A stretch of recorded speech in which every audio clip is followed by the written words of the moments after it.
ಎಲ್ಲರಿಗೂ ನಮಸ್ಕಾರ. ಅಪ್ಪೀಸ್ ಕುಕ್ಕರಿಗೆ ಸ್ವಾಗತ.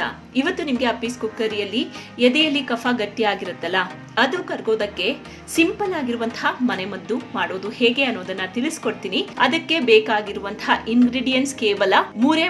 ನಿಮ್ಮ ಮನೆಯಲ್ಲಿ ಅಡುಗೆ ಮನೆಯಲ್ಲಿ ಇರುವಂತಹ ಪದಾರ್ಥಗಳನ್ನ ಬಳಸ್ಕೊಂಡೇ ಈ ಮನೆಮದ್ದನ್ನ ರೆಡಿ ಮಾಡ್ಕೋಬಹುದು. ಒಂದು ಶುಂಠಿ ತಗೊಂಡಿದ್ದೀನಿ. ಶುಂಠಿನ ಆಲ್ರೆಡಿ ನಾನು ನೀಟಾಗಿ ಸಿಪ್ಪೆ ತೆಗೆದು ತೊಳೆದಿಟ್ಕೊಂಡಿದ್ದೀನಿ. ಅದೇ ರೀತಿಯಾಗಿ ಬೇ ಲೀಫ್, ದಾಲ್ಚಿನಿ ಎಲೆ, ಪಲಾವ್ ಎಲೆ ಅಂತಲೂ ಹೇಳ್ತಾರೆ, ಅದನ್ನು ತಗೊಂಡಿದ್ದೀನಿ. ನಿಂಬು ತಗೊಂಡಿದ್ದೀನಿ.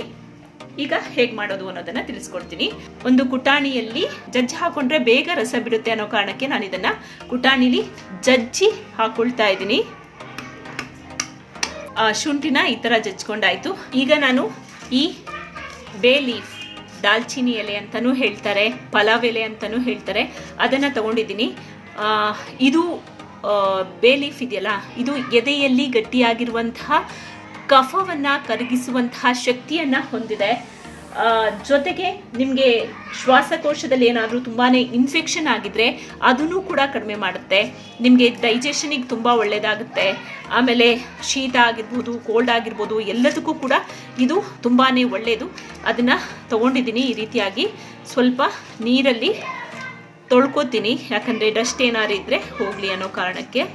ಈ ರೀತಿಯಾಗಿ ಚೆನ್ನಾಗಿ ತೊಳ್ಕೊಬೇಕು. ಇದನ್ನು ಒಂದೊಂದೇ ಎಲೆನ ಈ ರೀತಿಯಾಗಿ ಜೋಡಿಸ್ಕೊತೀನಿ. 5 ರಿಂದ 6 ದಾಲ್ಚಿನಿ ಎಲೆನ ತಗೊಂಡಿದ್ದೀನಿ. ಸಣ್ಣಕ್ಕೆ ಕಟ್ ಮಾಡ್ಕೊಳ್ಳೋಣ ಈ ರೀತಿಯಾಗಿ.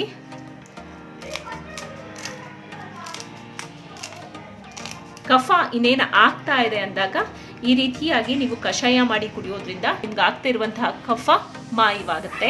ಒಂದು ಪಾತ್ರೆಗೆ ನಾನು ಈ ಗ್ಲಾಸ್ನಲ್ಲಿ 2 ಲೋಟ ನೀರು ಹಾಕ್ತಾ ಇದ್ದೀನಿ.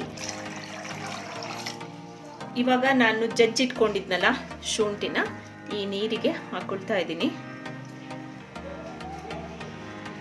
ಪೀಸ್ ಮಾಡಿಟ್ಕೊಂಡಿದ್ನಲ್ಲ ಬೇ ಲೀಫ್, ಅದನ್ನ ಇದಕ್ಕೆ ಹಾಕೊಳ್ತಾ ಇದ್ದೀನಿ. ಇವಾಗ ಇದನ್ನ ಸ್ಟವ್ ಮೇಲೆ ಇಡಬೇಕು, ಚೆನ್ನಾಗಿ ಕುದಿಸ್ಬೇಕು. ಇವಾಗ 2 ಗ್ಲಾಸ್ ನೀರು ಹಾಕಿದ್ದೀನಿ ಅಂತಂದ್ರೆ 1 ಗ್ಲಾಸ್ ನೀರಿಗೆ ಬರಬೇಕು ಕುದ್ದು ಅದು. ಅಲ್ಲಿ ತನಕನೂ ಕೂಡ ಇದನ್ನ ಕುದಿಸ್ಬೇಕು. ಸ್ಟವ್ ಅಲ್ಲಿ ಇಟ್ಟಿದ್ದೀನಿ, ಚೆನ್ನಾಗಿ ಕುದಿಲಿ ಇದು.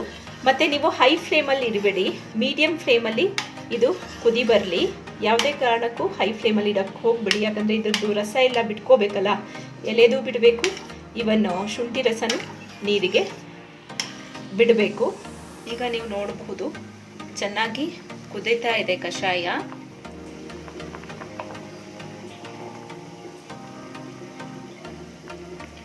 ಚೆನ್ನಾಗಿ ಕುದ್ದಿದೆ ಇದು ಕಷಾಯ. ಅರ್ಧಕ್ಕರ್ಧ ನೀರು ಕುದ್ದಿ ಹೋಗಿದೆ.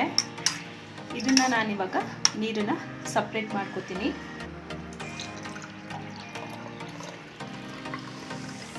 ಈಗ ನಾನು ಆ ಕಷಾಯನ ಒಂದು ಗಾಜಿನ ಬಾಟಲ್ಗೆ ಹಾಕ್ತಾ ಇದ್ದೀನಿ. ಇದನ್ನ ಯಾಕೆ ಇದಕ್ಕೆ ಹಾಕ್ತಾ ಇದ್ದೀನಿ ಅಂತ ಅಂದ್ರೆ, ನೀವು ಇದನ್ನ 1 ವಾರ ತನಕನೂ ಇಟ್ಕೋಬಹುದು, ಹಾಗೆ ಇಟ್ಕೊಬಹುದು. ಈ ಕಷಾಯನ ಕುಡಿಯೋ ವಿಧಾನ ಹೇಗಂತಂದ್ರೆ, ಸ್ವಲ್ಪ ಒಂದು ಅರ್ಧ ಗ್ಲಾಸಷ್ಟು ನೀರು ಹಾಕೋಬೇಕು. ದೊಡ್ಡವರಿಗಾದರೆ ಈ ಕಷಾಯ ಇದೆಯಲ್ಲ ಅದರಲ್ಲಿ 3 ಸ್ಪೂನನ್ನ ಇದಕ್ಕೆ ಹಾಕೋಬೇಕು. ಚಿಕ್ಕವರಿಗಾದರೆ ಅರ್ಧದಿಂದ 1 ಚಮಚ. ಇದಕ್ಕೆ ನಿಂಬುನ ಹಿಂಡ್ಕೊಬೇಕು. ಒಂದು ಅರ್ಧ ನಿಂಬು ಹಿಂಡ್ಕೊಂಡ್ರೆ ಸಾಕು. ಈಗ ಪರ್ಫೆಕ್ಟ್ ಆಗಿ ಮನೆ ಮದ್ದು ರೆಡಿ ಆಗಿದೆ. ಕಫ ಕರಗಿಸೋದಕ್ಕಾಗಿರ್ಬೋದು, ಅಥವಾ ಇನ್ಫೆಕ್ಷನಿಗಾಗಿರ್ಬೋದು, ಅಜೀರ್ಣ ಏನಾದರೂ ಆಗ್ತಿದ್ರೆ ಅದಕ್ಕೂ ಕೂಡ ಇದು ಹೆಲ್ಪ್ ಆಗುತ್ತೆ. ಇದಾಗಿತ್ತು ಇವತ್ತಿನ ಸ್ಪೆಷಲ್ ವಿಡಿಯೋ. ಮತ್ತೊಂದು ವಿಡಿಯೋದೊಂದಿಗೆ ನಿಮ್ಮ ಮುಂದೆ ಮತ್ತೆ ಹಾಜರಾಗ್ತೀನಿ. Thank you so much. ನಮಸ್ಕಾರ.